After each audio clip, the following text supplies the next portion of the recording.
Black, short sleeve, polos, Apple Watch, jeans. Jesus. What kind of shoes? You got sneakers? I got dress shoes. Yeah. How did you get the Polos. time trade polo? All right, I don't know. I've been here 6 years. You've been here, what, 15 minutes? 9 months.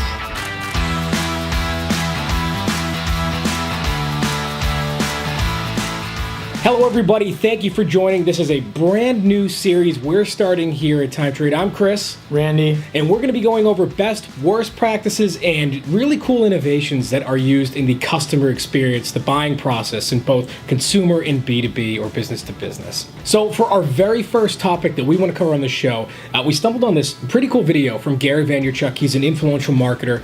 You should know him. And he answered a question quickly. What is the future of e-commerce? And what he said was, it's removing all about friction. Yes, it's all about removing friction. Take a look at this. Right, what's going to happen with shopping inside Instagram. Yes. All this game is about lack of friction. The things that I believe in create the least friction, right? It's just all about lack of friction. Alexa, buy a purse. To me, what's so interesting is, I don't know how many seconds in we're now, probably 7 or 8. Alexa, buy this. I think lack of friction. The fact that I just bought a $36 purse in 1 second, 9 seconds, 11, whatever the math will show, that is remarkable. And why I'm obsessed with Alexa, right, and devices like that is they're gonna eliminate friction. Everything that eliminates friction has upside. Uber eliminated friction, which is why you're willing to overpay for transportation.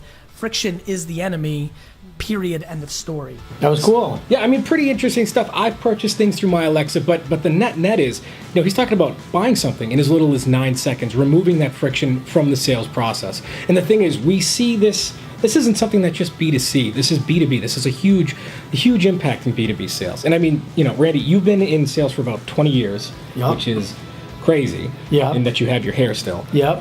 But just, your thoughts, you've been in this for quite some time. What do you think about, just generally removing the friction this way from the sales cycle? I think he is spot on. And the reason I think he is spot on is because the biggest mistake salespeople, for instance, have been making for an eternity is they either close too early or too late. Yep. So back in the olden day, 10 years ago, before any of this technology, that's what I would be training people on the most is when to ask for the sale when someone is at the height of impulse, right? This reverses and flips the whole script. It's allowing the buyer to ask for the purchase when they're at the height of impulse. So isn't it interesting? He was ready at that moment to purchase a purse. So he raised his hand and said, give me the purse. Yeah. They don't even need a salesperson to remove any friction because they've, the friction is removed, right? And there's a lot of technologies that can offer that same thing. With inbound marketing, someone can come to your website, raise their hand nowadays and say, I'm ready to engage with you because I'm, into the selection part of the buyer's journey. Sure. So, allowing people to self-select in when they are ready is brilliant. I mean, it's self-qualification. And at that point, you're more likely to close somebody who's already self-qualified and raised their hand, of course. Well, like I said, salespeople that ask too early, that kills a sale. Yep. And sometimes if you wait too late, that kills a sale. So why not take the mystery out of it from the seller's perspective? We can just be there to add value, right? Information, be consultative salespeople, and when the buyer is truly ready and thinks they're at the height of impulse, that point in time when they're most apt to say, I've got the information I need, I'm ready to engage, or I'm ready to buy, I'm ready to purchase. Yep.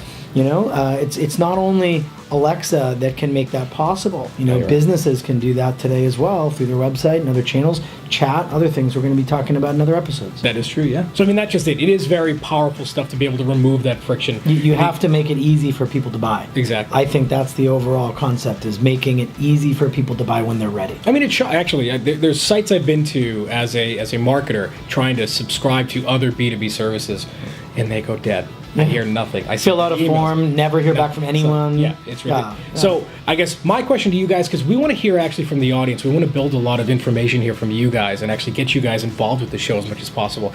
What are you guys doing to remove that friction?